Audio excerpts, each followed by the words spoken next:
기도하겠습니다. 하나님, 오늘 이 연약한 종이 말씀을 가지고 섭니다. 이 연약한 종을 숨겨주시고 말씀이 우리를 새롭게 하는 시간이 되게 하여 주시옵소서. 살아계신 우리 주 예수 그리스도의 이름으로 기도하였습니다. 아멘. 자, 오늘 성경은 예수님이 생각나는 사람이라는 주제를 우리 가운데 던져주고 있습니다. 자, 오늘 주제는 아주 단순하게 명료합니다. 예수님이 생각나는 사람으로 살아간다는 것은 어떤 걸까? 오늘 그 이야기를 하고 있는 겁니다.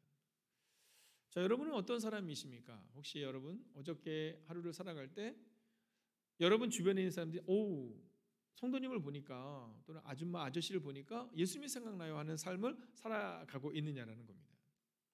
자, 우리가 예수님이 생각나는 사람으로 살아가기가 참 어려운데 그 이유는 아주 단순하고 명료합니다. 그건 뭐냐면 우리 안에 예수님이 계시지 않기 때문이라는 거죠. 자, 갈라디아서 2장 20절을 보면 이렇게 말합니다. 함께 읽어볼까요? 시작.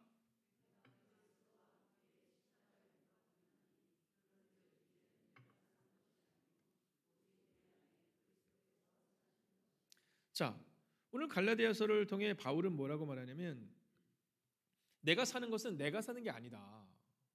내 안에 살아계신 예수님으로 인하여 내가 살아간다라고 말하고 있다라는 거예요. 여러분, 이것이 매우 중요합니다.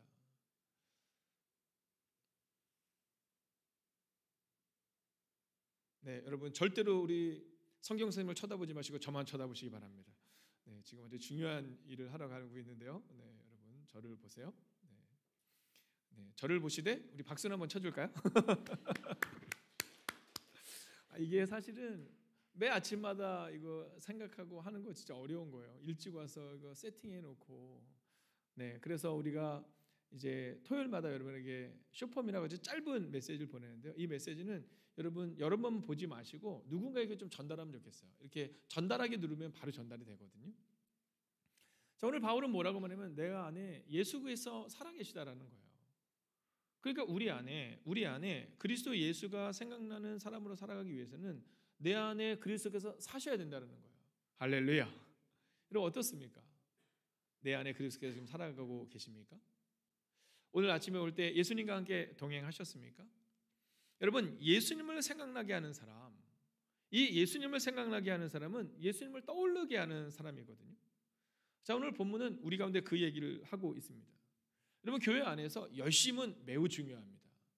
근데 열심보다 더 중요한 것들이 있다는 겁니다. 그게 뭐냐면 우리 안에 예수님이 살아계시고 성령님을 만나고 그리고 말씀으로 살아가고 있느냐, 이거를 기억해야 된다는 겁니다. 예수님을 생각나게 하는 사람은 교회에서만 생각나서는 안 됩니다. 여러분, 교회에서는 예수님이 생각나는 사람으로 살아가는데 세상 가운데서 그렇게 살아가지 못하는 경우가 종종 있거든요. 이제 바울이라는 사람이 에베소 교회를 갔습니다. 에베소 교회에서 사람들을 만나요. 근데 성경은 그들을 향해서 뭐라고 말하면 어떤 제자들 이렇게 말합니다. 자, 에베소에 갔는데 제자들이 거기 있는 거예요. 우리 편으로 하면 신자들이 있는 겁니다. 교회를 다니는 성도들을 만난 거예요. 근데 이 성도들을 만났는데 뭔가가 이해되지 않는 행동과 이해되지 않는 몸짓과 이해되지 않는 삶이 그들 가운데 있었던 겁니다. 아니, 분명히 신자라고 말하는데, 분명히 예수 믿는 사람이라고 말하는데 뭔가 바울이 볼 때 이들의 삶이 온전하지 않았다라는 겁니다. 자, 이 온전하지 않았던 이들을 향해서 바울이 이렇게 질문을 해요. 2절을 보면 이르되 너희가 믿을 때 성령을 받았느냐? 근데 이들이 아주 독특한 대답을 합니다. 아니, 우리는 성령이 계심에도 듣지 못했다라는 겁니다. 자, 그러니까 교회는 다니고 있는데 제자로서, 신자로서, 성도로서 살아가고 있는데 성령을 모르는 사람들이다라는 겁니다. 그 바울이 물어요. 야, 너희 그러면 세례는 받았냐? 이렇게 질문해요. 근데 그들이 얘기합니다. 예, 받았죠. 우리 세례 받고 그리스도인이 되었죠. 무슨 세례냐? 이렇게 얘기했더니 요한의 세례입니다. 이렇게 말해요. 그들이 뭐라고 말하면 세례는 받았는데 그 세례가 예수 그리스도로 인한 세례가 아니라 성령의 세례가 아니라 요한의 세례를 받았을 뿐이다라는 겁니다. 여러분, 우리 안에, 교회 안에 이런 분들이 참 많습니다. 교회는 다니고 있는데 성령의 세례를 받지 못한 겁니다. 교회는 다니고 있는데 예수가 우리 안에 살고 있지 못한 겁니다. 자, 그러자 바울이 이 사람들을 불쌍히 여기서 이렇게 말합니다. 4절을 보면 요한은 회개의 세례를 주면서 사람들에게 자기 뒤에 오신 분을 믿으라고 했는데 그분이 곧 예수님이십니다. 즉 예수를 믿고 세례를 받아야 합니다. 이 얘기를 하고 있는 겁니다. 세례는 예수 그리스도의 이름으로 받는 건데 지금 제자들은 요한의 세례를 받고 나서 내가 종교인으로서 나는 안전하다 생각하고 있었다라는 겁니다. 그래서 그들 가운데 율법도 있었고 요한도 알고 있었지만 예수가 없었기 때문에 변화가 없었던 겁니다.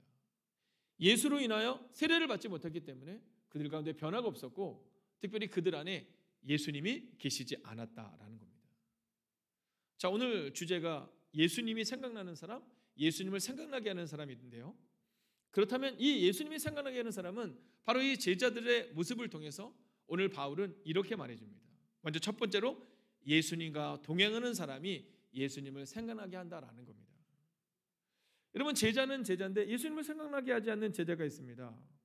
여러분, 교회를 다니지만 예수님이 생각나지 않는 사람들이 있거든요. 여러분, 우리는 예수님이 생각나는 사람이냐라는 겁니다. 오늘 예배가 끝나고 나면 이제 마지막 부분에서 우리가 예배자라는 찬양을 하거든요. 나는 하나님을 예배하는 예배자입니다. 이런 찬양을 하게 돼요. 근데 가사 중에 이런 가사가 있어요. 세상 어디서나 어디에서든지 나는 예배자가 되어야 된다는 겁니다. 교회 안에서 오늘 여러분이 예배를 드리고 있기 때문에 여러분은 예배자죠. 근데 주님은 우리 가운데 이렇게 말씀하세요. 야, 교회 안에서만의 예배자로 끝나지 말고 너의 삶의 자리에서도 예배자로 살아내다오. 즉 나와 함께 예수님과 함께 동행하는 사람이 되어다오. 이 말씀을 하고 있다라는 겁니다. 감리교 신학대학교는 서대문에 있습니다. 저희 부목사님들 그렇고 또 우리 전도사님들 그렇고 또 지금 아동부 전도사님도 지금 감리교 신학대학교 대학원에 지금 다니고 계시거든요. 근데 저희는 감리교 신학대학교를 나왔다는 것을 그렇게 자랑스럽게 생각하지 않습니다. 우리가 정말 자랑스럽게 생각하는 것은 우리가 그 학교를 나왔다가 아니라 그 학교에서 무엇을 배웠고 어떤 삶을 살고 있느냐죠. 근데 여러분, 우리 믿음의 선배님들 가운데 특별히 총장님들 가운데 아주 특별한 사역을 하셨던 분들이 있거든요. 자, 그 중에 한 분에 대한 이야기를 여러분에게 오늘 소개시켜 드리려고 합니다. 이제 지금은 학교마다 건물들이 막 예쁘지만 초창기에 신학교가 딱 시작될 때는요, 진짜 너무너무 어렵고 열악한 환경이었죠. 우리 학생들은 아마 잘 모르겠지만 예전에는요, 화장실이 이렇게 물을 내리는 화장실이 아니라 그냥 밑에서 이렇게 받는 화장실이었어요. 아시죠, 여러분? 아니, 왜 다 젊은 사람이냐 모르는 척 하세요? 그럼 이제 화장실로 넣으면 위에서 딱 대변을 보면 밑에서 철렁 소리가 날 정도로 저 밑에 깊습니다. 그래서 빠지면 큰일 나는 막 그런 화장실인데 이 화장실이 점점 차 올라오거든요. 한 번씩도 경험하셨잖아요. 이게 점점 차 올라옵니다. 근데 겨울에 어떻게 되는지 아시죠? 겨울에는 얼어요. 그래서 이게 밑으로 내려가서 이렇게 차분차분 올라와야 되는데 얼면서 이렇게 산을 이룹니다.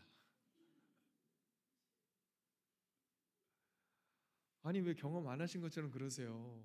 근데 이게 산을 이뤄요. 근데 이게 산을 이루다 보면 피하면서 싸는데 추운 겨울엔 녹질 않으니까 이게 계속 산이 점점 높아집니다. 우리 정수자매는 아직 경험해 본 적 없나요? 여긴 진짜 경험하지 못했을 것 같고, 아니 김윤수 집사님은 경험하셨을 것 같은데 왜 모르는 것처럼 이렇게 경험 안 해보셨어요? 안 해보셨어요? 해보셨어요? 제가 볼 때 안 해보셨는데 해보셨다는 것 같은데요. 서울 사람들은 좀 해보지도 못했을 것 같은데 저는 이제 고향이 시골이니까 여주니까 여주는 겨울 되면 이제 경험합니다. 자, 근데 학생들이 와서 얘기하는 거예요. 총장님, 교수님, 이게 이제 화장실을 피하면서 쌌는데 이제 앉으면 찔려요. 앉으면 찔려요. 그러니까 이거를 어떻게 해주세요? 그러는데 그때 이 교수님은 지금은 그렇지 않지만 늘 흰 옷들을 많이 입고 다니셨습니다. 왜냐하면 우리의 삶이 좀 정제되어야 된다고 흰 옷을 입고 다니셨거든요. 근데 총장님이 얘기하는 알겠어, 내가 그거 처리해 줄게. 근데 얼마 후에 학생들이 거기를 갔는데 총장님이 거기서 그것들을 깨고 있는 거예요. 근데 여러분 생각해 보세요. 흰 옷 위에 그 학생들의 분변이 튀는 거예요. 그게 녹아서 막 녹고 냄새가 나는 거예요. 근데 총장님이 그걸 깨고 있는 거예요. 여러분, 우리가 존경하는 우리 교수님들은 바로 이런 분들입니다. 지식적으로 너무 뛰어나서 너무 탁월한 게 아니라 교수님의 제자인 저의 스승인 교수님이 뭐라고 말씀하시냐면 그 선배님들의 그 모습을 보면서 우리는 자라났다는 거예요. 그리고 우리는 예수님과 동행하는 것은 강단에서 학교에서 아이들을 가르칠 때가 아니라 저 화장실에서도 사람들을 만나는 곳에서도 예수님을 경험하는 거구나라는 것을 느끼게 되었다는 거예요. 여러분, 그러면서 저희 교수님이 그런 얘기를 하셨어요. 그 옷에 파편이 튄 것을 보면서 예수님의 흔적이 삶에 새겨진 사람을 보게 되었고, 그리고 자기도 그런 사람이 되기를 원했고, 저희 제자들에게 여러분들도 그런 사람이 되어서 여러분의 교회로 파송되어 가게 되면 바로 예수님과 동행하는 삶을 살아내라라고 말씀했다라는 거예요. 갈라디아서 2장 20절에 이렇게 말합니다. 내가 그리스도와 함께 십자가에 못 박혔다. 그러지 이제는 내가 사는 것이 아니라 오직 내 안에 그리스도께서 살아 계신다. 나는 죽고 예수로 사는 사람. 바로 성서는 우리 가운데 나는 죽고 예수로 사는 사람, 그 사람이 바로 예수님과 동행하는 사람이다 말하고 있다라는 겁니다. 자, 이제 바울의 이 질문에서 두 번째 질문이 하나가 있습니다. 자, 2절을 다시 한번 띄워주시면 여러분은 믿을 때 성령을 받았습니까? 이렇게 말하거든요. 자, 이 얘기는 직접적으로 제자들에게 묻는 겁니다. 성령을 받았냐라는 겁니다. 자, 저는 오늘 여러분들에게 질문합니다. 여러분은 성령을 받으셨냐는 겁니다. 자, 성령을 받은 것을 넘어서서 성령 충만으로 살아가고 계시냐는 겁니다. 아마도 여러분들 모두는 성령 세례를 받으셨을 겁니다. 여러분, 그것이 어떤 특별한 방언의 은사일 수도 있고 어떤 분들은 아주 조용히 다가올 수도 있습니다. 어떤 분들은 내가 성령을 받았는지 본인만 모를 뿐 지켜보는 모든 분들은 이분은 성령의 사람이라 느끼는 것을 우리는 살아가고 있습니다. 근데 문제는 우리 안에 성령 충만으로 살아가지 못한다는 겁니다. 그래서 성령은 받았는데 성령을 받은 사람으로 살아내지 못하는 우리의 모습이 있다는 겁니다. 여러분, 저는 혹시 여러분 가운데 성령을 받지 못한 분이 계시다면 성령님을 체험하는 은혜, 그리고 성령을 받았음에도 불구하고 오늘 성령 충만으로 살아가지 못하고 있는 분이 계시다면 여러분, 오늘 두 번째 주제를 기억하십시오. 성령과 동행하는 사람이 되셔야 한다는 겁니다. 여러분, 오늘 성경은 우리 가운데 바로 이 얘기를 하고 있는 겁니다. 너희가 성령과 동행하는 사람이 되어야 된다. 여러분, 제가 오늘 이 본문의 말씀을 준비를 하면서 원래 이 두 번째 주제는 하나님의 숨결을 경험한 사람들이었습니다. 근데 저는 9시 예배는 괜찮은데 이제 11시 예배는 새가족들이나 아직 어린 학생들이 있거든요. 그래서 이제 제 마음 가운데 이 주제를 두 번째 주제인 성령과 동행하는 사람으로 바꾼 겁니다. 여러분, 민수기 11장 17절을 보면 내가 강림하여 거기서 너와 말하고 내게 임한 영을 그들에게도 임하게 하리니 라고 모세에게 말씀하시거든요. 여러분, 성령님은 신약시대에만 함께한 것이 아니라 구약시대에도 태초부터 함께 계셨어요. 그리고 모세에게 이렇게 말해요. 내가 너에게 영을, 그 거룩한 영을 보내준 것처럼 너희의 다음 세대에게도 그 영을 보여주겠다. 그리고 신명기 34장 9절을 보면 여호수아에게 이렇게 말해요. 여호수아가 지혜의 영이 충만하니. 그러니까 하나님의 영이 모세에게만 임한 것이 아니라 모세의 다음 세대인 여호수아에게도 임했다라는 겁니다. 그리고 오늘 성경은 우리에게 이렇게 말해요. 모세에게 임했던 성령이 여호수아에게 때문에 성령이 오늘 너희 가운데도 임해야 한다. 그리고 너희는 성령이 만약 임했다면 오늘 내가 성령과 동행하고 있는지를 점검해야 된다. 이렇게 말하고 있다는 거예요. 여러분, 누가복음 1장 35절을 보면 아주 두려웠다는 여인이 나옵니다. 이 여인이 누구냐면 마리아입니다. 이제 성령께서, 이제 천사가 이 마리아를 찾아와요. 그래서 마리아에게 여러 이야기를 하는데 도저히 받아들이기 어려운 이야기를 합니다. 그래서 두렵고 떨리는 마음이 들어요. 그때 이렇게 말씀하세요.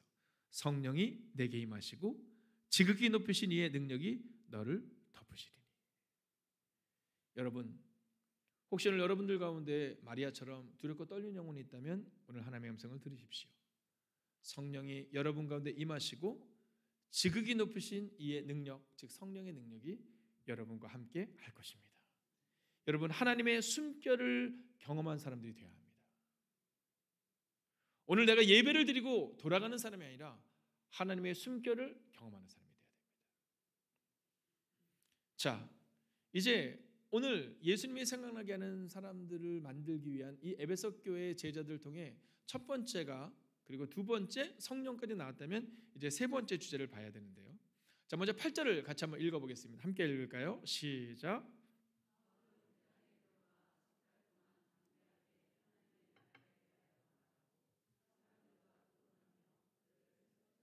자, 보십시오. 오늘 이 바울에게 무엇이 있냐면 하나님 나라에 대한 소망이 있었다는 겁니다. 여러분, 하나님 나라에 대한 말씀을 증언하고 선포했다는 겁니다. 여러분 어떻습니까? 오늘 여러분들에게 하나님 나라에 대한 열망이 있느냐라는 겁니다. 여러분, 우리 안에 그 은혜가 있느냐라는 겁니다. 여러분, 이 바울이요, 복음을 전해요. 열심히 전합니다. 몇 달 동안? 석 달 동안.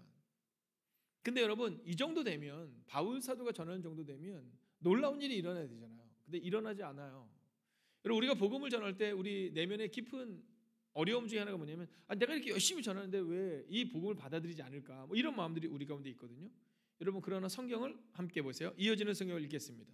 그러나 어떤 사람들은 마음이 굳어 믿으려 하지 않고 오히려 공공연하게 바울의 가르침을 비난하였다, 이렇게 말해요. 여러분, 우리가 복음을 전할 때, 우리가 예수가 생각나는 사람이 되려고 살아낼 때 우리를 비난하는 사람들이 있잖아요. 그때 어떻게 합니까? 1번, 그래도 여전히 천사 같은 모습으로 살아낸다.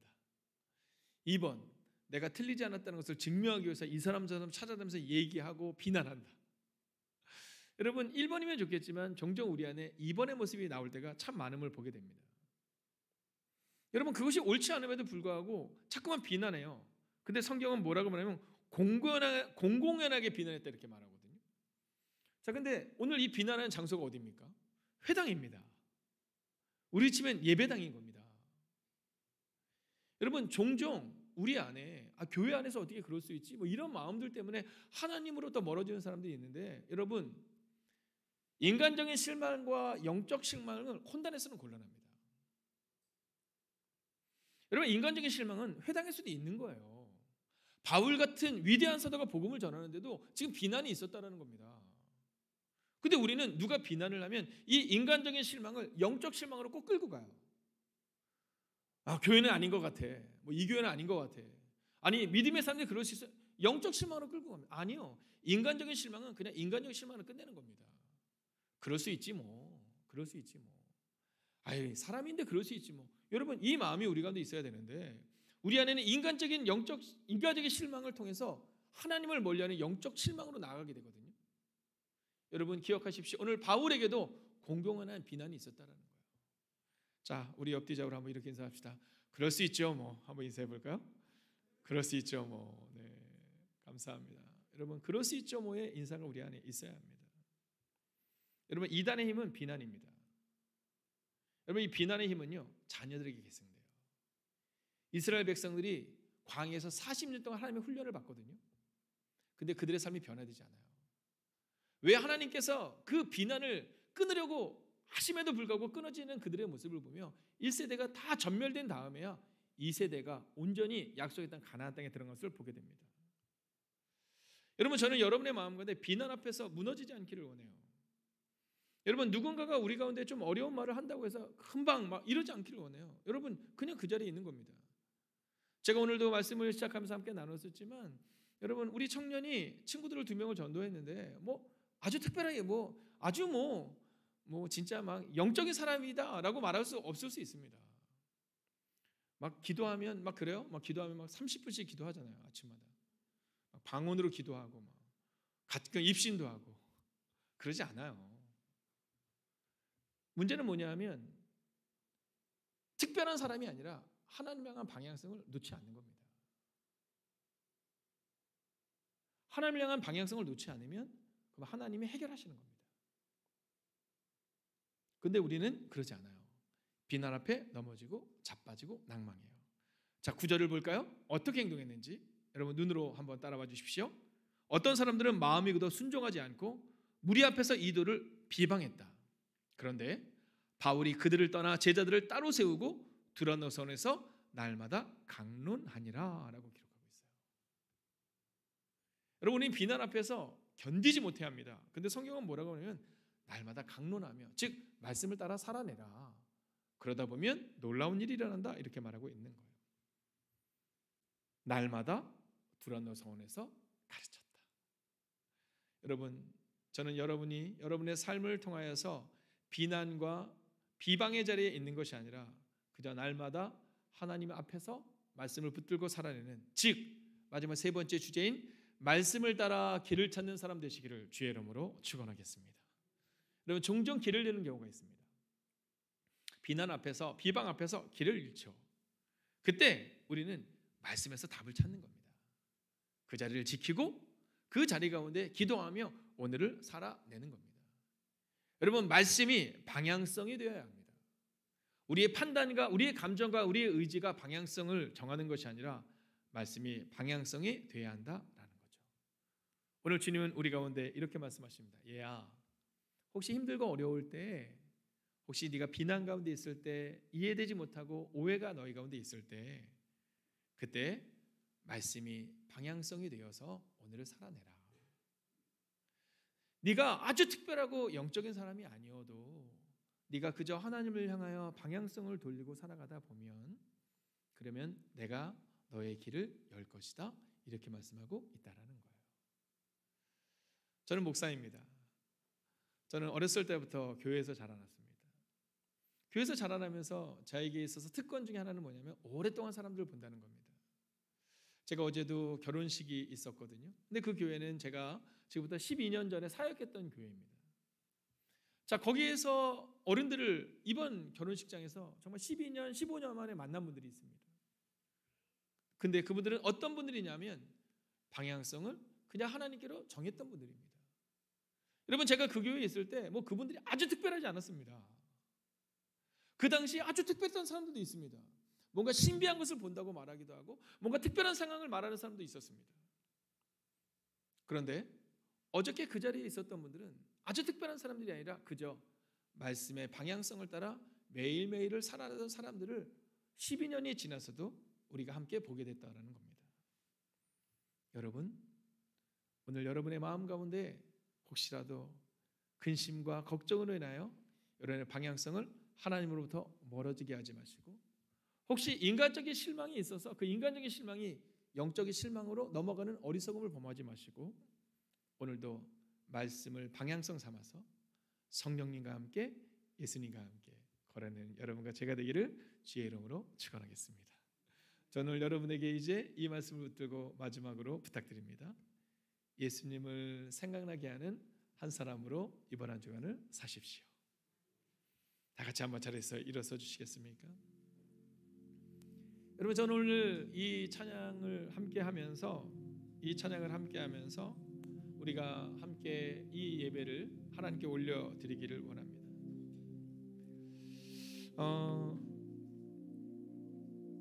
여러분, 신명기 1장 31절을 보면 광야에서도 너희가 당하였거니와 사람이 자기 아들을 아름같이 너희 하나님 여호와께서 너희 행로 중에 너희를 안으사 이곳까지 이르게 하셨느니라 라는 말씀이 있거든요. 여러분, 성경은 우리 가운데 뭐라고 말하냐면 예수님께서 직접 말씀하세요. 내가 너를 안아서 광야에서 이끌어낸 것처럼 너를 이끌어낼 것이다. 여러분, 근데 살아가다 보면 이스라엘 백성들이 물이 없어서 또 먹을 것이 없어서 아파했던 것처럼 우리 안에도 그런 일들이 있을 수 있습니다. 여러분, 그때 주님은 우리 가운데 요청하신 것이 뭐냐면 말씀을 방향성 살아서 살아내라는 거예요. 그러면 너희의 그 뒷모습을 통해 너희의 자녀들이, 또 새가족들이, 또 믿음이 연약한 우리 다음 세대가 하나님을 보게 된다라는 거예요. 여러분, 분명히 부탁드립니다. 교회에서만의 예배자가 아니라 삶의 자리에서도 예배자로 산다시를 주의 이름으로 축원하겠습니다. 함께 찬양할까요? 나는 하나님을 예배하는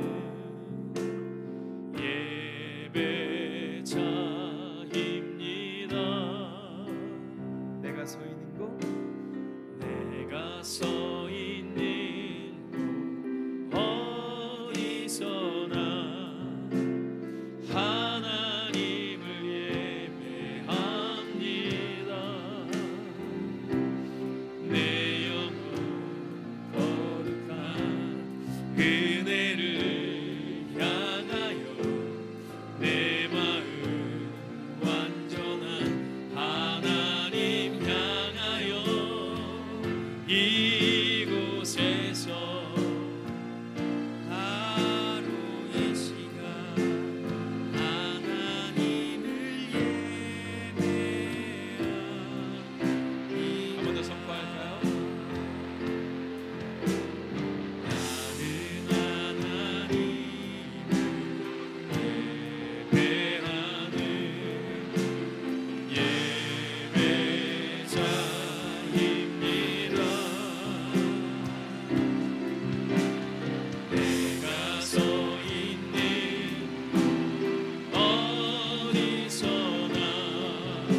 예배자로 서십시오. 내 영혼 거룩한 예를 향하여 내 마음 완전한 하나님 향하여 이곳에서 바로 이 시간 하나님을 예배하라. 하나님 안에서 우리 서로 이어져 하나님 안에서 우리 서로 이어져 수고하신 성전이 되네. 주님 돌 되신 예수와 하나님께 하신 성령 안에 함께 지어져 하나님 안에서 우리 서로 이어져 하나님 안에서 우리 서로 이어져 주가 거하신 성전이 되네. 주님 돌 되신 예수와 하나님께 하신 성령 안에 함께 지어져 가네. 하나님, 오늘 이곳에는 모난 돌도 있고 삐뚤삐뚤한 돌도 있고 예쁘지 않은 돌도 있음을 고백합니다. 우리는 모든 돌들이 다 반듯반듯하기를 원하지만 사실 우리의 삶을 돌아보면 우리가 먼저 반듯반듯하지 않은 돌임을 고백합니다. 그런데 우리가 반듯하지 않았을 때 하나님이 우리를 만져주셨고 우리와 함께 해주셨고 그래서 반듯하지 않은 돌들이 모여서 하나님의 아름다운 성전을 지었음을 고백하게 됩니다. 하나님, 종종 우리의 열심이 하나님의 말씀보다 앞서서 말씀보다 다른 방향성을 가지고 살아가는 우리의 모습을 보게 됩니다. 종종 성령님과 상관없이 결정하고 판단하는 우리의 모습을 보게 됩니다. 종종 우리 안에 예수가 살아계신가? 사람들이 우리 안에서 예수를 보지 못하는 우리의 모습을 보게 됩니다. 주님, 이번 한 주간 우리 안에 나는 죽고 예수님으로 살아내는 하나님의 사람들이 되게 하여 주셔서 성령님의 숨결을 경험하며 성령님과 호흡하며 함께 살아내는 하나님의 사람들이 되게 하여 주셔서 이번 한 주간 이전에는 그렇지 못했다 할지라도 새롭게 다가오는 그 한 주간은 예수님이 생각나는 사람으로 살아내는 하나님의 거룩한 백성들이 되기를 성부와 성자와 성령의 이름으로 간절히 축원하옵나이다. 아멘.